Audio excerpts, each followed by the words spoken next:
Jangan lupa like, komen, dan subscribe. Assalamualaikum warahmatullahi wabarakatuh teman-teman. Hari ini habis olahraga, lanjut Maulid Nabi HBCP Family di rumah Zaki di rumah panti Bunda Zaki Lala. Seperti apa? Ayo kita lihat. Guys, alhamdulillah saya sudah di lokasi di rumah Bunda Zaki Lala. Zaki Halo semua teman-teman Yaki sama masakan. Teman-teman semuanya, nanti maulid bersama saya dan Umi Nawa. Iya, sama-sama Jalan. Ini yang punya HBCP Family. Semoga tambah maju, bukan jalan. Jangan lupa teman-teman like, comment, dan subscribe. Like, comment, dan subscribe. Agar kita bisa amanah terhadap anak-anak kita, dan semoga menjadi ladang pahala serta diridhoi Allah Subhanahu wa taala. Dan terima kasih kepada Ibu Ami Sudarni sebagai Sohibul Bait yang selalu menempatkan kita di rumah ini. Semoga berkah ya Bu, segala yang Ibu amalkan untuk kami semua. Dan tak lupa sholawat serta salam selalu kita curahkan kepada junjungan kita Rasulullah Shallallahu Alaihi Wasallam beserta para sahabat dan para keluarganya. Semoga beliau ditempatkan di tempat yang terpuji seperti yang telah Allah janjikan. Saudara-saudaraku sekalian yang dirahmati Allah, sebenarnya ketika saya didik dalam memperlakukan anak berkebutuhan khusus. Jadi untuk mempersingkat waktu, yang kali pertama yang kita tinjau adalah bagaimana Allah melalui Al-Quran, perhatian Allah melalui Al-Quran terhadap anak berkebutuhan khusus. Nah, di zaman Rasulullah ternyata sudah ada anak berkebutuhan khusus. Bahkan sahabat-sahabat Rasulullah pun juga ada juga yang mempunyai keterbatasan keterbatasan kemampuan gitu. Nah, perspektif dari Al-Quran menyikapi anak berkebutuhan khusus itu, Allah amat sangat menjaga harkat dan martabat dari anak berkebutuhan khusus. Ditinjau yang pertama adalah dari surat surat Abasa. Nah, ditinjau dari pertama surat Abasa. Abasa ayat 1 sampai 10. Mungkin ya surat Abasa 1 sampai 10. Saya nggak buang.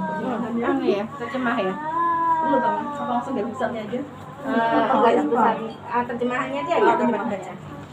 Ya, sebelum kita baca ya apa isi dari surat Abasa 1 sampai 11. Di sini adalah asbabun nuzulnya. Surat Abasa 1 sampai 11 adalah ketika itu Rasulullah Ini enggak apa-apa sini. Di sini.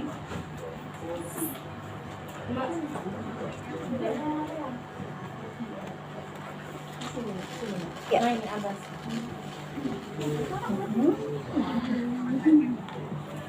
Mungkin Mama Anjay mau bacakan?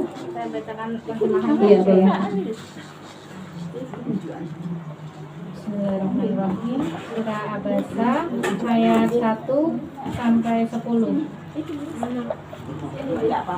Dia Muhammad berwajah masam dan berpaling, karena seorang buta telah datang kepadanya, Abdullah bin Ummi Maktum, Dan tahukah engkau Muhammad, barangkali dia ingin menyucikan dirinya dari dosa, atau dia ingin mendapatkan pengajaran yang memberi manfaat kepadanya. Adapun orang yang merasa dirinya serba cukup, yaitu pembesar-pembesar Quraisy, maka engkau Muhammad memberi perhatian kepadanya. Padahal tidak ada celah atasmu kalau dia tidak mensucikan dirinya atau beriman. Dan adapun orang yang datang kepadamu dengan bersegera untuk mendapatkan pengajaran, sedang dia takut kepada Allah, maka engkau Muhammad malah mengabaikannya. Ya, dari sini ini adalah asbabun nuzul dari Allah Subhanahu wa taala, di mana dengan surat ini Allah memberi teguran kepada Rasulullah. Allah memberi pembelaan terhadap anak berkebutuhan khusus yang saat itu digambarkan adalah tunanetra. Jadi saat itu kondisinya adalah Rasulullah sedang berdakwah di depan para pemuka kafir Quraisy, yaitu Abu Jahal bin Hashim dan saudaranya Abbas bin Abdul Muthalib. Nah, saat itu Rasulullah ingin sekali berdakwah dengan harapan dakwahnya bisa diterima, dan sekiranya para kafir Quraisy ini berhasil masuk Islam, tentunya akan semakin kuat kedudukan Islam. Nah, di tengah asiknya Rasulullah berdakwah, tiba-tiba datanglah sahabat Rasulullah yang bernama Abdullah bin Ummu Maktum. Kondisinya saat itu sahabat ini sudah Muslim. Nah, karena beliau tunanetra, jadi beliau pun tidak tahu bahwa Rasulullah sedang dalam tugas penting, sedang berdakwah.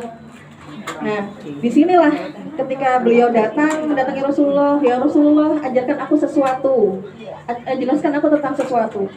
Nah, secara fitrah manusia, kita lagi serius, tiba-tiba didatangi seperti itu, tentu kita berbuka masam. Dan tentu Rasulullah menoleh, dan Rasulullah saat itu menurut ahli tafsir, Rasulullah itu tidak mengabaikan Ummu Maktum yang dalam kondisi berkebutuhan khusus, tidak. Cuma saat itu momennya beliau lagi berdakwah, kemudian beliau menganggap bahwa Ummu Maktum ini sudah Muslim, gitu kan. Jadinya Rasulullah jadi tidak melanjutkan perhatiannya ke Ummu Maktum, tapi langsung ke kafir Quraisy lagi. Jadi sehingga seolah Rasulullah cuek. Nah, di sini Allah membela kaum difabel, membela kaum berkebutuhan khusus dengan mengirim surat Abasa ini.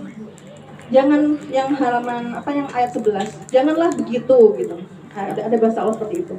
Janganlah mentang-mentang ia seolah-olah berkebutuhan khusus engkau langsung berpaling, bermuka masam. Nah, itu bagaimana Allah membela kaum berkebutuhan khusus.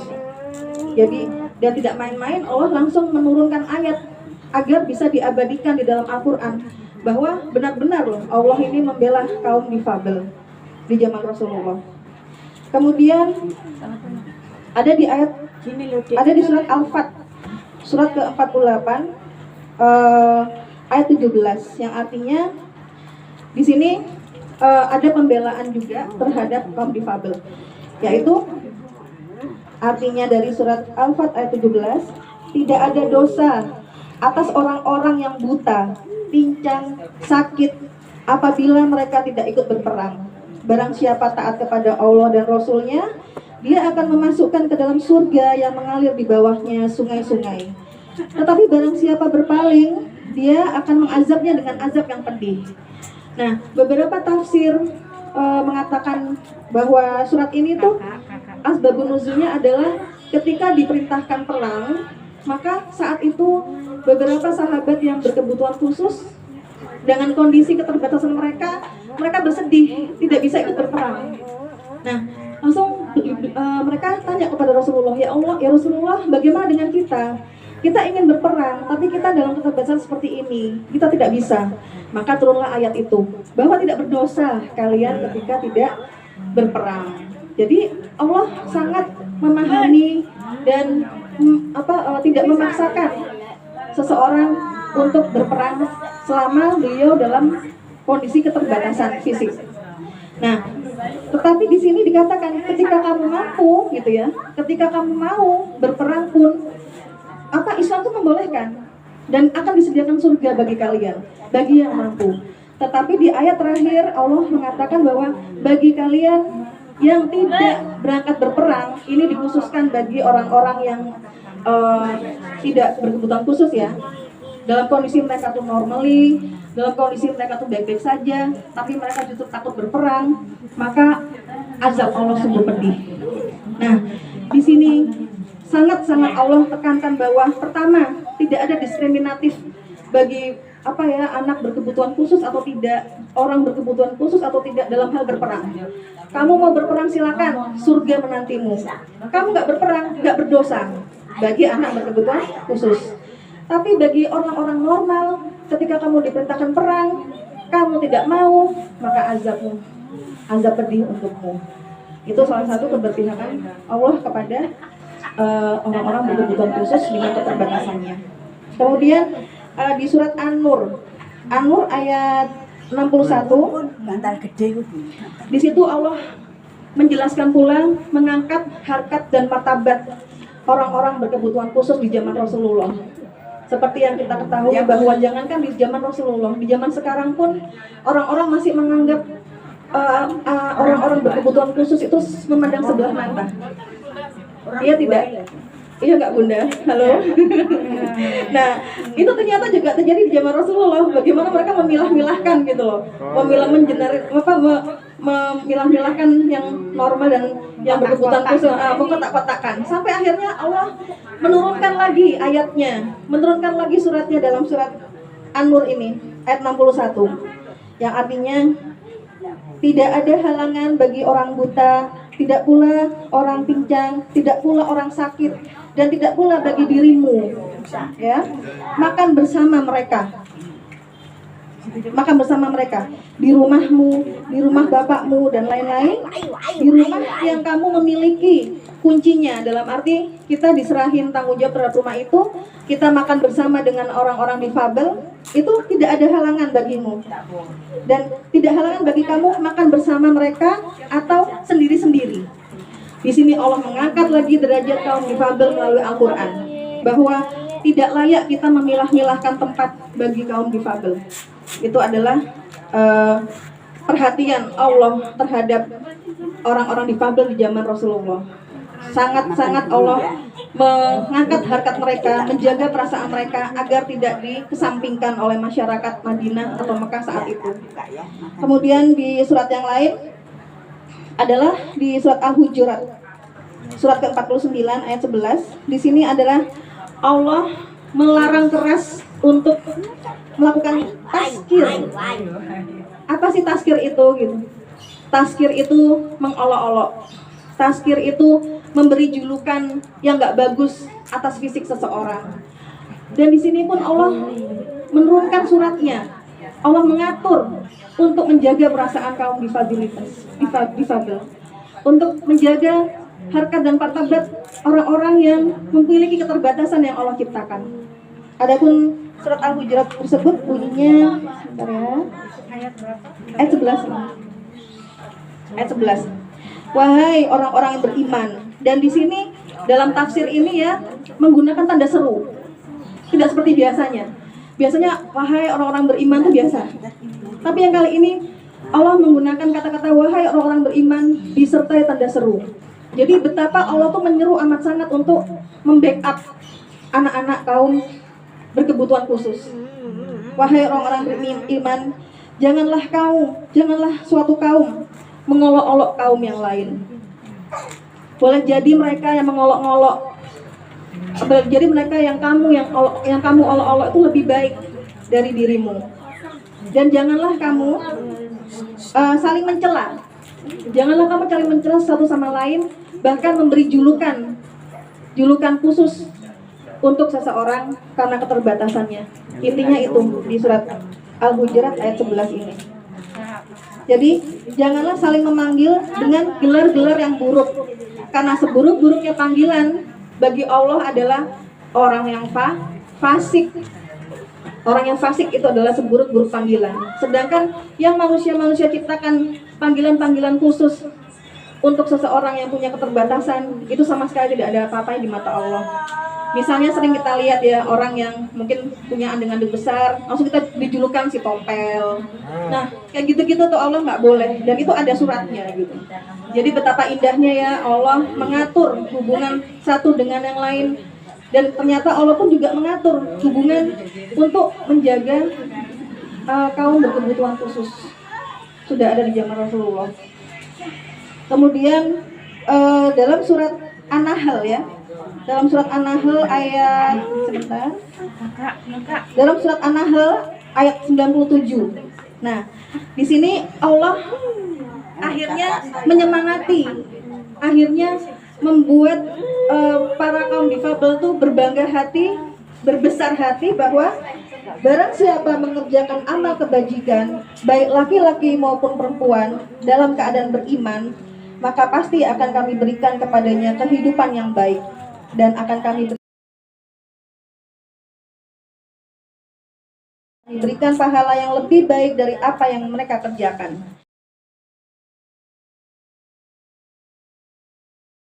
Di sini Allah memberi seperti semangat terhadap kaum difabel bahwa nggak masalah dengan apa yang keterbatasanmu, tapi Allah lebih mengutamakan amalmu.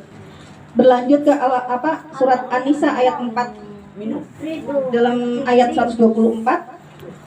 Dan barang siapa mengerjakan amal kebaikan baik laki-laki maupun perempuan sedang ia beriman, maka mereka itu akan masuk ke dalam surga dan mereka tidak akan dizolimi.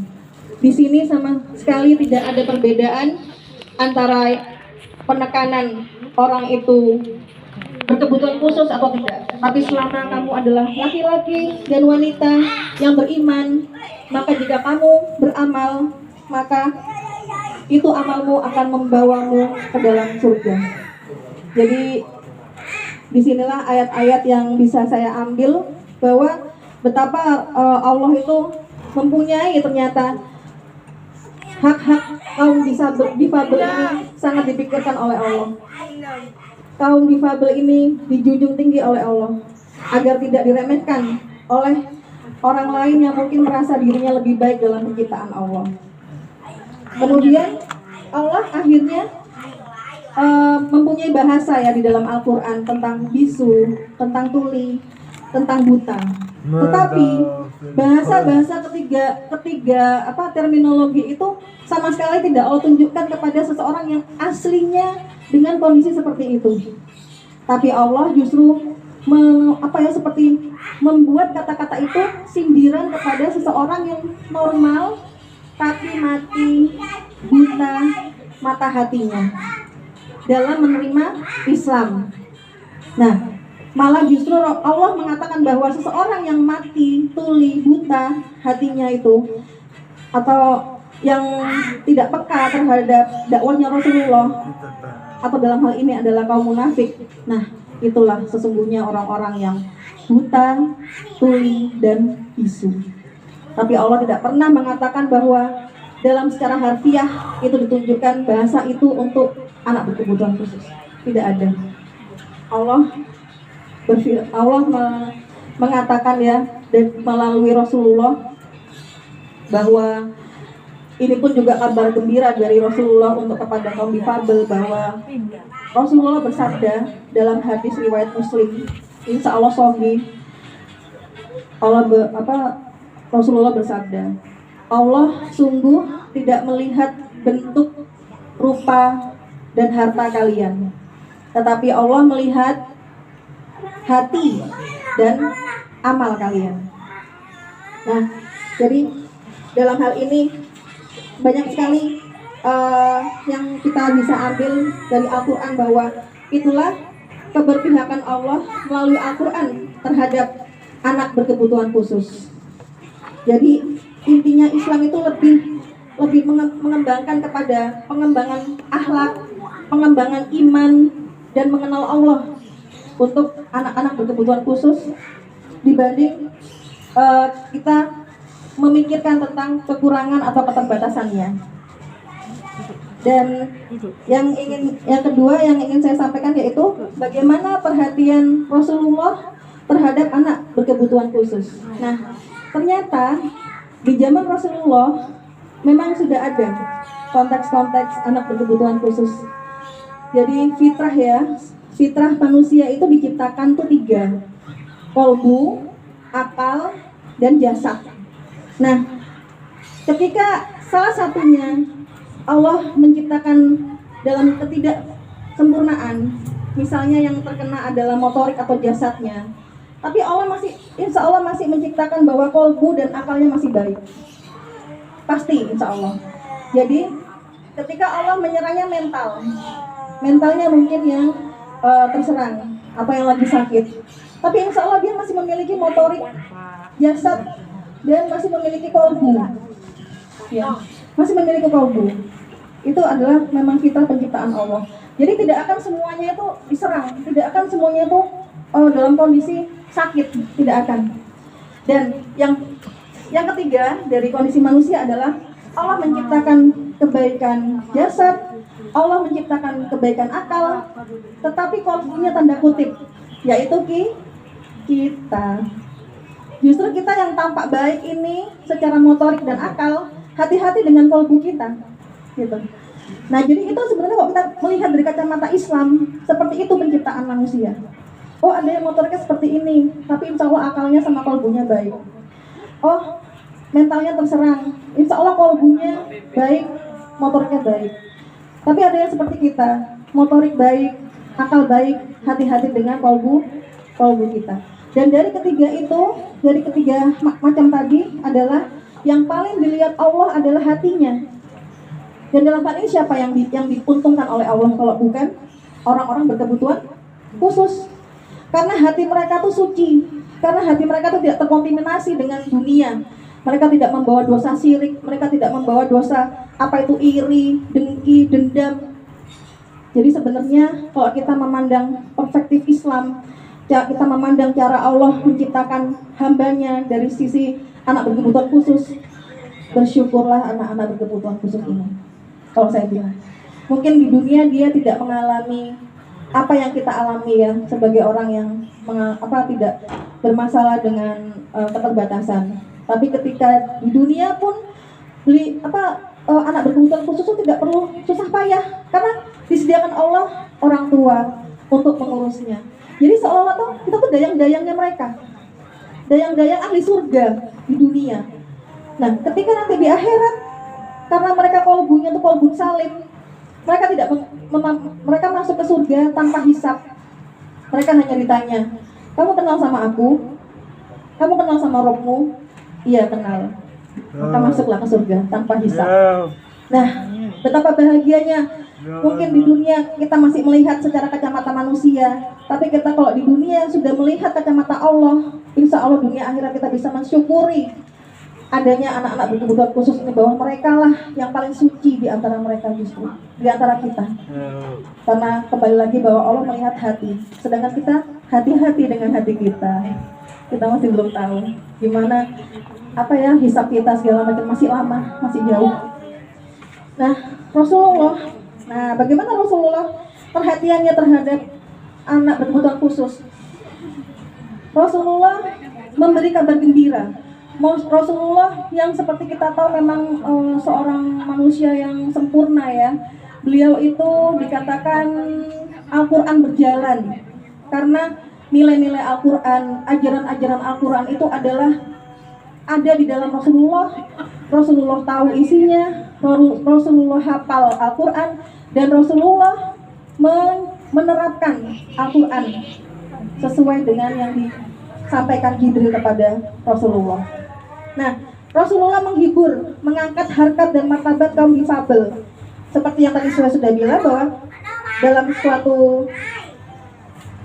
suatu hadis riwayat Muslim, sesungguhnya Allah tidak melihat rupa atau bentuk kalian atau harta, tetapi Allah melihat hati dan amal kalian. Kemudian yang kedua, Rasulullah juga meyakinkan banyak orang. Jadi saat itu ya di Mekah atau Madinah itu mempunyai image bahwa anak-anak berkebutuhan khusus atau anak-anak yang lahir dengan kondisi mempunyai keterbatasan itu seolah-olah adalah hukuman dari Allah, seolah-olah azab dari Allah. Nah, Rasulullah amat sangat membunuh stigma itu. Rasulullah sangat ingin melenyapkan predikat-predikat seperti itu, image-image itu yang sudah terdapat di dalam masyarakat. Akhirnya Rasulullah mengeluarkan sabdanya yang berbunyi, Rasulullah bersabda dalam hadis riwayat Bukhari, tiadalah suatu muslim, tiadalah suatu muslim tertusuk duri atau yang lebih dari itu, lebih sakit dari itu, kecuali Allah mencatatnya dengan kebaikan dan menjadi penggugur dosa-dosanya. Nah, penjabaran dari hadis ini adalah bahwa ini suatu penghibur sekali bagi kaum difabel di zaman Rasulullah. Bahwa jangankan kalian yang mengalami sakit yang berlebihan, mengalami kepayahan berlebihan dengan keterbatasan kalian, orang tertusuk duri aja loh, Allah memandang kalian tuh kebaikan. Allah mencatat kalian tuh dengan kebaikan. Apalagi dengan keterbatasan kalian, dengan kesusah payahan kalian dalam melangkah, kesusah payahan kalian dalam berbicara. Allah sama sekali, Allah tidak menganggap itu hukuman. Sama sekali itu tidak berarti itu azab dari Allah, bukan. Itu adalah kebaikan.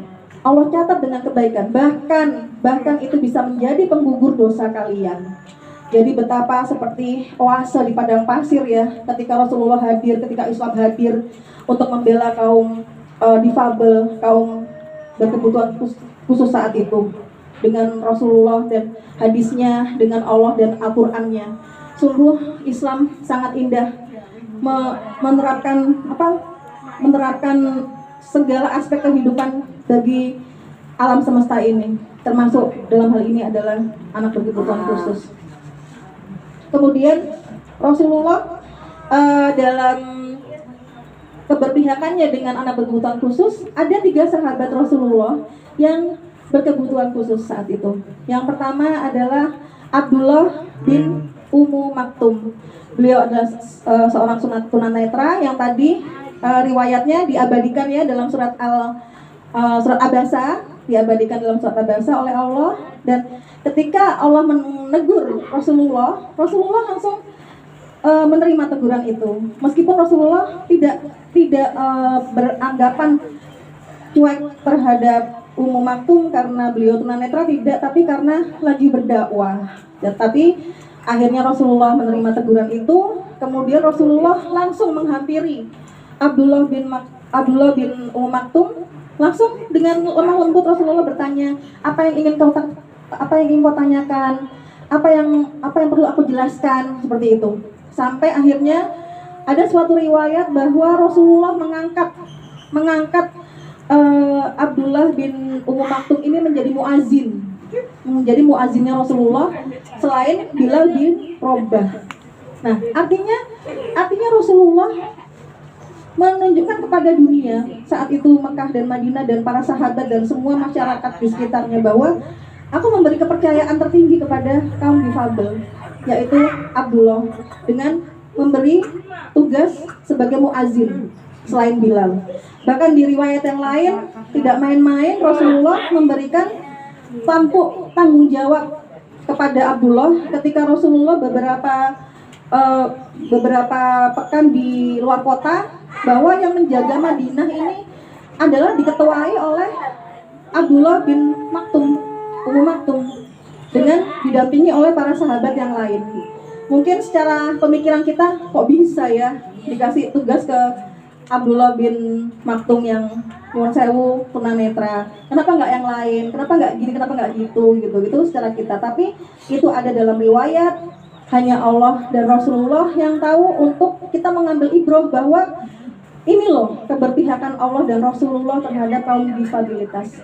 Karena selama dia yang Allah dan Rasulullah lihat, selama dia beriman dan dilihat bahwa Abdullah bin Ummu Maktum ini amat sangat beriman, sholatnya tidak pernah lepas, bahkan dengan tongkatnya pagi-pagi sebelum azan beliau sudah melipir ke masjid untuk sholat, maka diberikanlah penghargaan itu, yaitu menjadi muazin, bahkan menjadi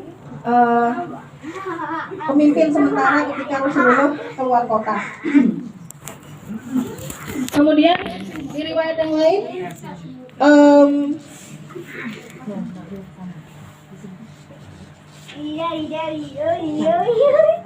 sahabat Rasulullah yang lain adalah Laura. Dan diriwayatkan yang lain, Rasulullah memuliakan sahabat yang bernama Julaibib. Nah, digambarkan sahabat Julaibib ini adalah sosok yang tidak enak dipandang mata. Dikisahkan bahwa beliau ini perawakannya tidak tinggi, kemudian wajahnya pun juga siapapun yang melihat tidak suka, bahkan masyarakat Madinah saat itu nggak suka sekali kedatangan sosok Julaibib ini gitu ya, dan merasa terganggu dengan sosok Julaibib ini. Tapi Rasulullah langsung hadir. Begitu Julaibib ingin memeluk Islam, Rasulullah langsung hadir, merangkul Julaibib sebagai sahabatnya, Rasulullah merawatnya. Kemudian Rasulullah mengatakan kepada masyarakat Madinah bahwa di dalam hadis Rasulullah bersabda, yaitu Julaibib ini adalah sebagian dari diriku, dan diriku pun sebagian dari diri Julaibib. Betapa sebuah statement yang mencengangkan, seorang Rasulullah yang sebegitu pemimpin agama, kemudian kekasih Allah, bisa merangkul seorang Julaibib yang amat sangat dipandang sebelah mata saat itu oleh masyarakat Madinah, dan mengangkat harkat dan martabat Julaibib untuk tidak diremehkan lagi. Dan tidak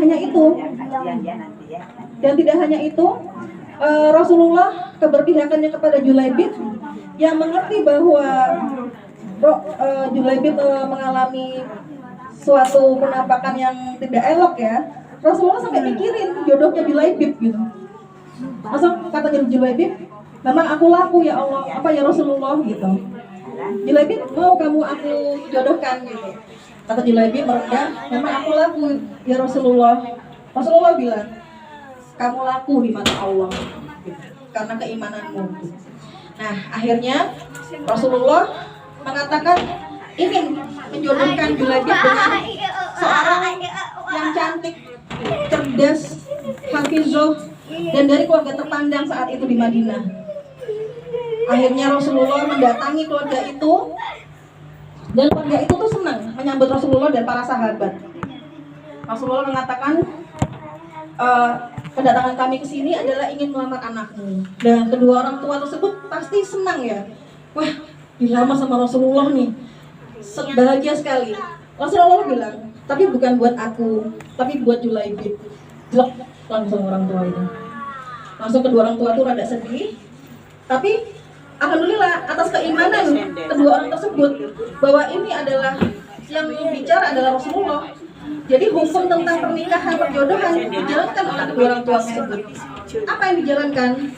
Orang tua tersebut tidak punya hak untuk menolak atau menerima. Tapi karena keimanan kembali atas orang tua tersebut, akhirnya kedua orang tua tersebut menanyakan kepada si anak perempuan ini, wahai anakku, Rasulullah datang beserta para sahabat untuk meminangmu. Langsung katanya si anak, terus apa yang menjadi masalah Umi, Abi gitu? Kenapa Umi, Abi kok sedih mukanya gitu kan? Yang menjadi masalah adalah kamu dilamar bukan untuk Rasulullah atau para sahabat yang lain, tapi kamu dilamar oleh Rasulullah untuk Julaibib. Yang kamu tahu sendiri gimana kan orangnya gitu. Dan karena kesolihahan perempuan ini, dan karena tingginya keimanan perempuan ini bilang, wahai Umi, wahai Abi, apa yang perlu kita sedihkan ketika itu adalah perintah Rasulullah. Aku siap dijodohkan dan dinikahkan oleh Julaibib. Akhirnya dengan suasana haru dan keimanan yang tinggi, akhirnya Rasulullah menikahkan Julaibib kepada perempuan yang mempunyai nasab yang tinggi di Mekah dan Madinah itu dan mempunyai ilmu yang tinggi dan cerdas dan cantik. Masya Allah. Sampai segitunya Rasulullah keberpihakannya terhadap sahabat yang berkebutuhan khusus. Kemudian ada lagi kisah yang lain, yaitu sahabat Abdullah bin Mas'ud. Nah, sahabat Rasulullah bernama Abdullah bin Mas'ud ini kondisinya juga sama, yaitu berkebutuhan khusus, di mana bermasalah dalam hal kakinya. Sahabat Abdullah bin Mas'ud ini merupakan tafsir Al-Quran yang paling hebat, amat sangat hebat dalam menafsirkan Al-Quran. Sehingga itulah Rasulullah mengatakan bahwa ketika Abdullah bin Mas'ud memanjat pohon, ketika memanjat pohon, ada angin yang membuat berkelebat jubahnya, sehingga kakinya terlihat dari bawah oleh sahabat-sahabat yang lain. Sahabat-sahabat yang melihat menertawakan kaki Abdullah bin Mas'ud tersebut. Menertawakan, Rasulullah langsung berdiri. Apa yang kalian tertawakan? Kata Rasulullah seperti itu. Kalian menertawakan kakinya Abdullah bin Mas'ud. Langsung diam semua sahabat-sahabat. Rasulullah bersabda lagi, yang artinya, untuk kalian ketahui bahwa kaki Abdullah bin Mas'ud kelak di yaumil hisab lebih berat timbangannya dari gunung Uhud. Allahu Akbar. Itu membuat sahabat yang merasa dirinya tidak bermasalah terus cekap, diam 1000 bahasa atas gambaran Rasulullah tentang kaum berkebutuhan khusus, tapi mereka mengutamakan keimanan selama hidupnya. Jadi seperti itulah Rasulullah keberpihakannya kepada kaum difabilitas. Kemudian dalam hal ini ya, dari yang kita petik dari dua pembahasan tadi, bagaimana Allah melalui Al-Quran dan bagaimana Rasulullah melalui hadis-hadisnya maupun perlakuan Rasulullah terhadap anak berkebutuhan khusus, itu akhirnya kita bisa menyimpulkan ya bahwa di dalam Islam adalah konsep yang utama adalah kamu mengutamakan amalmu, kamu mengutamakan imanmu, dan kamu tidak ada apa-apanya kesempurnaanmu, kecantikanmu, hartamu kalau tidak disertai dengan iman. Itu poin benang merah dari ajaran Islam terhadap anak berkebutuhan khusus. Nah, memasuki bab yang ketiga ya, ini yang terakhir. Bagaimana kita meneladani Rasulullah dalam mendidik anak berkebutuhan khusus. Nah, dan kita ketahui dari Al-Quran bahwa Al-Quran tidak pernah membedakan antara anak berkebutuhan khusus atau anak yang tidak berkebutuhan khusus. Semua sama di mata Allah. Yang membedakan hanya amalnya, yang membedakan hanya ketakwaannya, yang membedakan hanya hatinya. Sehingga kita bisa menerapkan bahwa Rasulullah mengutamakan dalam mendidik anak, yaitu dengan lemah lembut, dengan kasih sayang, dan dikenalkan sang robnya. Itulah dasar utama Rasulullah mendidik anak-anak. Nah, kalau memang kita dikasih Allah, dianugerahi Allah, diamanahi Allah anak berkebutuhan khusus, maka dari 3 poin itu kita tambah. Kita lebih sayang, kita lebih perhatian, dan kita lebih intens untuk mencoba memperkenalkan sang Rob kepada anak kita.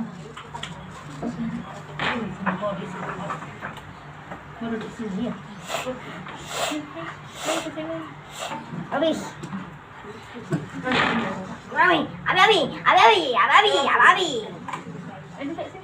Ya, lanjut lagi ya, Masya Allah. Minum ya. Jadi untuk meneladani bagaimana Rasulullah mendidik anak berkebutuhan khusus adalah Rasulullah itu digambarkan oleh para sahabat. Beliau itu selalu mencium dan mendoakan anaknya. Beliau selalu mencium dan mendoakan cucunya yaitu Hasan.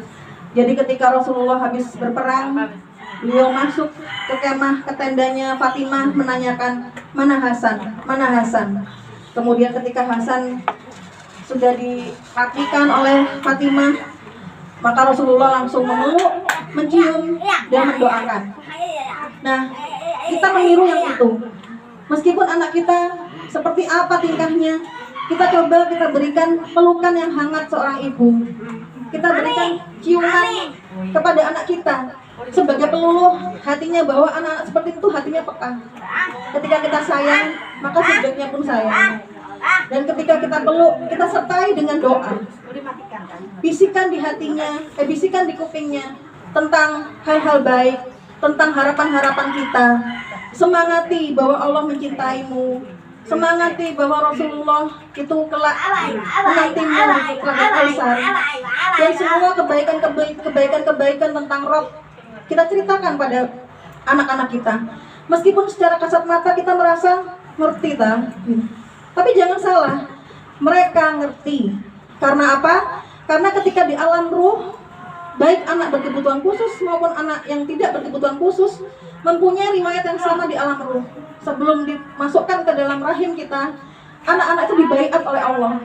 Aku adalah Robmu. Nah, jadi ketika beliau ditampilkan di dunia, kita tinggal mengulang. Ini Allah tuh gini, Allah tuh sayang sama anak. Insya Allah ngerti.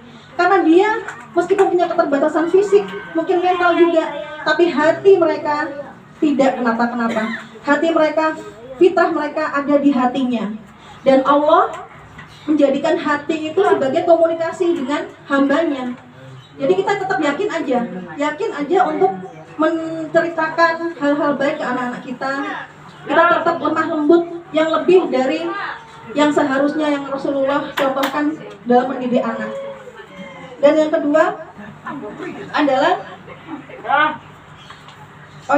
ada sahabat Rasulullah, saya lupa namanya. Beliau sampai seperti ini.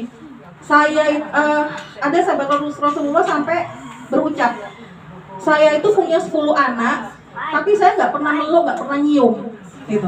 Tapi saya melihat Rasulullah baru punya 1 cucu aja udah bolak-balik mencari, bolak-balik nyium, bolak-balik meluk, bolak-balik mendoakan, gitu. Dan di sini keluar sabda Rasulullah yang artinya barang siapa yang tidak menyayangi tidak akan disayangi. Dan kata Rasulullah bahwa mencium adalah salah satu jalan untuk mendapat kasih sayangnya Allah. Jadi sering-seringlah kita mencium anak kita. Setelah kita mencium, kita doakan. Insya Allah doa ibu itu tidak ada batasan, tidak ada hijab, nembus sampai ke arasy, insya Allah. Jadi lakukan apa yang kita bisa, yang kita tidak bisa serahkan ke Allah. Allah punya indikator terhadap anak-anak kita, yaitu hati-hati mereka. Kemudian anjuran Rasulullah Rasulullah untuk mendidik anak itu beliau ajarkan kepada Ali bin Abi Thalib, di mana Ali bin Abi Thalib menjelaskan secara detail bahwa aku diajari Rasulullah bahwa untuk mendidik anak itu 7 tahun pertama itu dengan kasih sayang. Kemudian 7 tahun kedua itu dengan mendidik anak seperti tawanan perang. Kemudian mendidik anak yang ketiga gitu, di tahun ketiga maksudnya ya, 7 tahun pertama, kemudian 7 tahun kedua, dan 7 tahun ketiga itu seperti sahabat. Dan ternyata cara Rasulullah mendidik anak ini setelah dilakukan penelitian oleh pusat-pusat parenting amat sangat matching ya, amat sangat cocok gitu loh pola pendidikan Rasulullah ini. Nah, sementara ini saya coba menjelaskan tentang pendidikan Rasulullah dalam fase-fase usia di anak yang tidak berkebutuhan khusus. Nah, di dalam umur 0 sampai 6 tahun itu adalah fase emas, di mana anak-anak itu mengalami daya rekam yang tinggi, mengalami cara kerja otak menangkap sesuatu yang cepat, kemudian mudah mengingat. Jadi disitulah kita memberi stimulus-stimulus, sentuhan-sentuhan tentang apapun yang bisa direkam oleh anak kita, ibaratnya kaset kosong. Dan alangkah baiknya ketika kaset kosong ini kita isi dengan mengenal rohnya. Sementara kita melihat anak kita yang berkebutuhan khusus, kita tidak usah melihat kondisi anak kita. Kita tetap terapkan aja. Kita tetap terapkan sambil berharap pada Allah, bantuan pada Allah bahwa anak-anak kita ngerti. Kemudian di fase yang 7 tahun kedua, yaitu usia 7 sampai 14 tahun. Nah, di sini Rasulullah menyarankan agar didiklah anakmu seperti tawanan perang. Maksudnya apa? Maksudnya di fase ini adalah anak-anak itu sudah suka yang namanya diakui eksistensinya, suka dengan punya sahabat, kemudian suka yang ibaratnya ya sudah bermodel-model tentang dirinya gitulah, berdandan dan segala macam. Nah, di sini mereka itu sudah ngerti tentang eksistensi diri. Oh, aku nih cakep, oh aku nih gini. Nah, di sini kita agak keras. Di usia ini kita mempunyai didikan ke anak, dia sudah diserahin tanggung jawab. Kemudian dia sudah harus menerapkan sholat. Dan ketika tidak sholat, Rasulullah menyuruh bahwa anak itu dipukul, dalam arti dipukul yang tidak menimbulkan bekas atau darah atau segala macam, tidak, tapi untuk menunjukkan bahwa aku nih keras dalam hal ini, dalam hal sholat. Nah, itu di fase ini. Kemudian agar di fase ini mereka sudah ngerti. Misalnya anak kita kembali ke anak kita. Mungkin anak kita bisa menjalankan sholat, alhamdulillah. Ketika enggak, ya sudah dipakein aja, mau kena, ketemu yuk, sholat yuk gitu. Meskipun nanti akhirnya keleleng gitu, nggak apa-apa, biarin aja. Yang penting dia tahu mau kena, dia tahu sesi azan, dia tahu setelah azan tuh sholat. Nah, itu sudah bagus. Jadi kita mengenakan rok, lagi-lagi mengenakan rok. Ketika dia sudah bisa makan sendiri, ya sudah silakan makan sendiri nak. Habis makan sendiri, ayo piringnya taruh di korah-korahan, syukur-syukur bisa nyuciin. Atau dikit-dikit kita suruh, nak ambil sapu po, nak ambil Qurannya Umi po, gitu-gitu. Jadi sudah kita handle anak-anak seperti itu, kita kembali lagi penyesuaiannya ke anak kita lagi. Jadi dicoba aja terus seperti yang Rasulullah ajarkan. Kita intinya menjalankan, bisa tidaknya serahkan pada Allah. Sampai di titik kapan Allah mengijabahi itu adalah ketentuan Allah. Ingat bahwa kita itu adalah, di tangan kita adalah ikhtiar, tapi segala hasilnya itu adalah milik Allah. Jadi jangan pernah berhenti ikhtiar, jangan pernah berhenti. Meskipun berat dan nggak mungkin dilakuin, nggak usah, terus aja. Nanti anak itu akan terbiasa terus-terusan reminder di otaknya, mau lama-lama ya wes lah, mau akhirnya gitu. Insya Allah gitu. Itu yang saya alami ya ibu-ibu. Jadi sama, saya juga ngalamin dulu orang, Masya Allah mobile, sampai lari-lari segala macam saya ngalamin. Sampai ya sama juga ada rasa nyerah segala macam. Tapi namanya amanah yang tidak tahu sampai kapan ya kita harus ngecas diri kita juga. Kita harus kuat gitu. Bahwa anak-anak berkebutuhan khusus ini kuat karena adanya orang tua yang kuat. Dan kita harus kuat dulu. Kita dulu yang menguatkan. Kita dulu yang ikhlas. Kita dulu yang gak lelah. Kita dulu yang ikhlas. Kita dulu yang sayang. Nanti akan ada feedback dari anak-anak kita yang kita nggak tahu. Allah akan bantu dari arah mana. Itu yang kita yakin. Kita ikhtiar, kita minta sama Allah, maka Allah nanti yang akan memberi kita bentuknya apa. Kemudian fase yang 7 tahun ke-3, di mana Rasulullah bilang bahwa ketika fase ini, yaitu usia 15 tahun sampai 21 tahun, itu mendidik anak seperti sahabat. Karena apa? Kita kembali melunak. Karena di fase ini anak kita itu sudah mencari sosok kayak asik curhat-curhatan gitu. Apa yang sifatnya dia tuh sudah nggak mau dihandle kayak anak kecil gitu. Dia tuh pengen diajak sharing yang enak gitu. Nah, kalau kita kehilangan sosok kita sebagai sahabat kepada anak kita, nanti anak kita akan mencari kenyamanan semua itu di luar. Yang kita nggak tahu, iya kok sahabatnya baik, kalau enggak gimana gitu. Jadi kita menciptakan suasana kita sahabat anak kita agar dia tidak malu-malu untuk sharing, agar kita tahu oh ini pola pikirnya dia. Kalau baik kita iyain, kalau enggak ya kita warning atau kita arahkan bahwa ini salah nak, gini.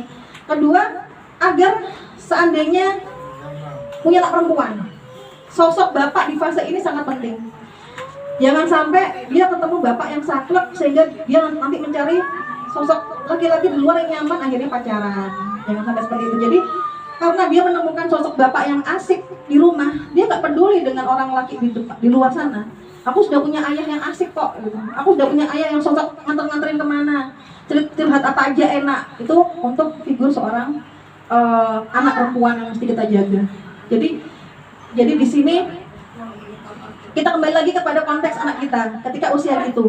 Sama, kita menjaga lebih ketat dalam hal ini. Karena kita tahu bahwa tetap sampai kapanpun kita memiliki anak berkebutuhan khusus, kita tidak akan lepas penjagaan.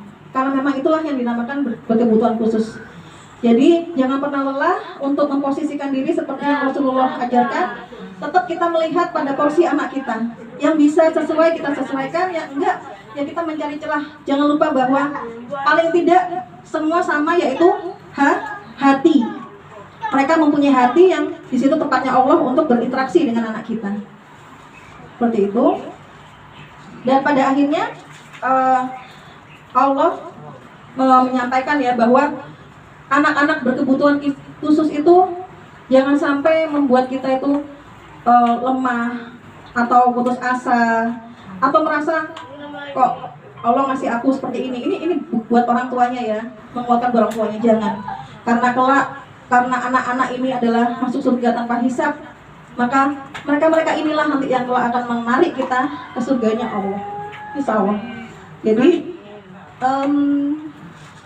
itu kabar gembira ya bagi orang tua ya, bahwa kamu gak usah khawatir kata Allah. Kamu tak kasih amanah sebegini besar gitu ya. Jangan pernah nyerah, jangan pernah, karena aku juga gak main-main nanti memberi ganjaranmu di surga nanti. Ya anakmu, ya dirimu sendiri juga. Jadi selalu semangati diri sendiri, selalu semangati anak-anak kita bahwa sebenarnya Allah sayang sama kita dengan cara yang beda, cara yang spesial, cara yang istimewa yang Allah berikan lain daripada yang lain. Insya Allah kita ini seperti dikasih kunci surganya Allah. Kuncinya sudah tangan kita ini. Tinggal kita memberikan anak-anak kita untuk mengenal Rabb-nya. Itu akan lebih baik lagi di mata Allah. Karena fitrah anak kan semua sama, tinggal orang tua yang membuat mereka itu Nasrani atau Yahudi atau Muslim. Nah, bersyukurlah anak-anak kita di tangan kita yang beragama Muslim, sehingga kita tetap harus mengutamakan mereka untuk mengenal Allah dan Rasulnya. Nah, jadi seperti itu yang ingin saya sampaikan di siang ini. Sekali lagi, ibu-ibu yang dirahmati Allah dan anak-anakku yang tersayang. Jadi kesimpulannya dari kajian kali ini yaitu meneladani Rasulullah dalam mendidik anak-anak berkebutuhan khusus adalah satu, tetap tanamkan iman, tetap ingatkan mereka bahwa sosok memperkenalkan Allah dan Rasulnya. Itu yang pertama, bahwa Allah tidak melihat fisik, rupa, bentuk, harta yang dipunyai oleh masing-masing manusia, tapi Allah melihat hati dan amalmu. Itu yang pertama. Yang kedua adalah seperti saya mengambil peribahasa atau kata-kata bijak orang Arab ya. Ada sebuah kata-kata bijak orang Arab, yaitu yang artinya ibu itu adalah madrasah pertama dan utama bagi anak-anaknya. Sedangkan sang ayah adalah kepala sekolahnya. Nah, jadi di sini kolaborasi antara orang tua, baik ibu maupun anak, itu sangat penting sekali. Baik ibu maupun ayah itu sangat penting sekali. Jadi keseharian ibu yang menghandle dengan pendidikannya ibu, tapi sang ayah juga jangan lepas sebagai kepala sekolah mengontrol apa aja yang diberikan gini. Nah, ibulah pelaksananya. Ibarat kata bahwa kepala sekolah adalah bapaknya, maka yang menjadi gurunya adalah ibunya. Dan itu yang kedua dalam Islam. Madrasah utama adalah seorang ibu dan ayah adalah kepala sekolahnya. Kemudian yang ketiga jangan pernah lupa bahwa Allah berfirman, Al-Quran itu sebagai penyembuh. Nah, jadi kita dalam mendidik anak kita jangan pernah jauh-jauh dari Al-Quran. Jangan pernah jauh-jauh dari Al-Quran. Meskipun kita hanya mendengarkan murotalnya, meskipun kita ya selalu mendekatkan Al-Quran kepada anak kita melalui pendengaran, melalui penglihatan, tapi jangan pernah dalam satu hari kita off mereview anak kita untuk dekat dengan Al-Quran. Karena di dalam surat Al-Fusilat ayat 44 Allah berfirman, katakanlah Al-Quran itu adalah petunjuk dan penyembuh bagi orang-orang yang beriman. Beriman, bagi orang-orang yang yakin, bagi orang-orang yang yakin akan adanya Allah, yakin akan pertolongan Allah, dan orang-orang yang yakin adanya kehidupan setelah mati, bahwa amal-amalmu di dunia ini akan bermanfaat di kehidupan kita setelah mati. Dan jadikan Al-Quran ini sebagai asyifa dengan cara yang kita ketahui yang cocok untuk anak kita tuh apa. Misalnya dengan bisa melihat pasang murotal, mungkin tidak bisa melihat bisa melihat, alhamdulillah bisa dengan dikasih tahu huruf-huruf hijaiyah, kemudian dengan murotalnya. Jadi kembali lagi kepada bagaimana kita menerapkan Al-Quran sebagai asifah sesuai dengan anak kita masing-masing. Tapi 3 hal itu jangan pernah kita lupakan dalam meneladani Rasulullah mendidik anak-anak berkebutuhan khusus. Ya, kiranya mungkin ini yang bisa saya sampaikan. Saya minta maaf seandainya ada kesalahan dalam berucap, yang mungkin ada yang saya menyinggung perasaan dengan kata-kata saya, bahwa memang saya tempatnya salah. Semoga yang kebaikan yang saya sampaikan itu semua bisa bermanfaat, dan kebaikan itu adalah datangnya dari Allah. Mungkin sampai di sini dulu. Mungkin ini dulu yang saya sampaikan ya ibu-ibu. Pokoknya insya Allah semangat, karena Allah punya tujuan yang maha indah buat kita. Tidak di dunia, mungkin di akhirat, syukur-syukur di dunia. Tapi jangan pernah terus berhenti.